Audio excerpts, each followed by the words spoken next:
Oui, tout à fait. C'est très beau ce qui s'en vient. Un magnifique vendredi un peu partout. Par contre, un peu à l'image d'hier, il y a quelques averses surprises dans le radar. On a une ligne de nuages, des nuages bas en fait, qui peuvent générer des petites gouttelettes. C'est vraiment concentré ce matin et on parle d'un 30 de possibilité pour Mont-Tremblant, Joliette ainsi que Montréal. Pour Sherbrooke, Drummondville, Trois-Rivières. Oui, aujourd'hui, ça va être un mélange de soleil et nuages avec un tout petit peu de fraîcheur. Mais à compter de demain, sortez les gougounes. On se donne rendez-vous sur le patio, sur la terrasse.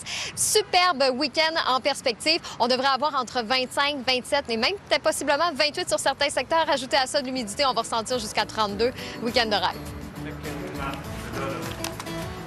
Et on va pouvoir ranger nos cols roulés qu'on avait sortis ces dernières semaines parce que là, on va retrouver la chaleur à compter de demain. Parce qu'aujourd'hui, on est encore dans les normales de saison avec un maximum de 16 à Montréal. Ciel variable pour aujourd'hui. Pas trop de vent non plus.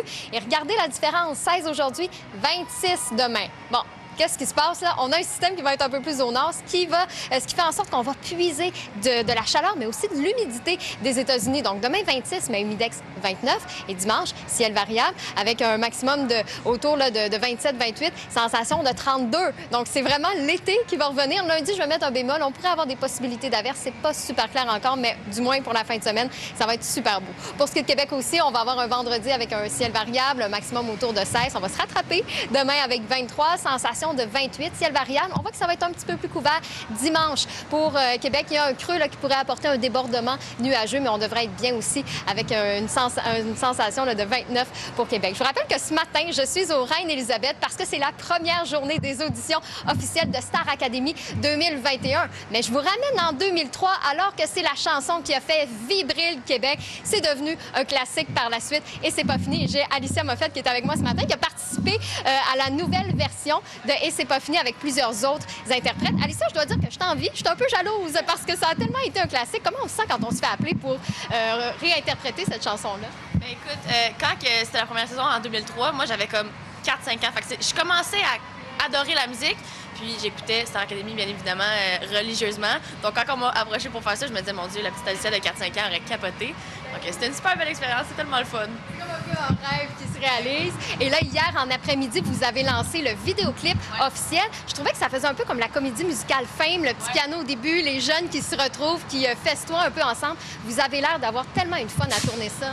Oui, c'est tellement le fun. Puis c'est tellement le fun de travailler avec des gens avec qui tu t'entends bien, toute la gang, c'est tellement le fun. Puis on s'entendait bien, puis tu sais, ce que vous voyez, c'est ce que c'était réellement, tu sais. Fait qu'on est vraiment content du résultat. En tout cas, j'espère que les futurs académiciens vont avoir autant de fun à Star Academy. On t'a connu à la voix. As-tu un conseil pour les futurs candidats? Honnêtement, je donne toujours le même conseil quand on me demande un conseil pour des concours et tout ça. Puis c'est vraiment cliché, mais 100 de ne pas essayer d'être un artiste que t'es pas ou pas essayer de montrer quelque chose que t'es pas parce qu'au bout de la ligne, un jour, tu vas te tanner de montrer une fausse image, tu sais. Fait que, à la base, être toi-même, être l'artiste que tu veux être, puis essayer de comprendre un peu quel artiste que tu veux être, puis montrer ça à la télé, puis ça va bien aller comme ça, je pense. Bien, tout à fait. Merci de tes précieux conseils, Alicia. Et d'ailleurs, on a juste pour vous le vidéoclip. On vous le présente dans quelques instants. Le temps de vous dire staracademy.ca pour voir toutes les dates des auditions et les villes où l'autobus va se promener.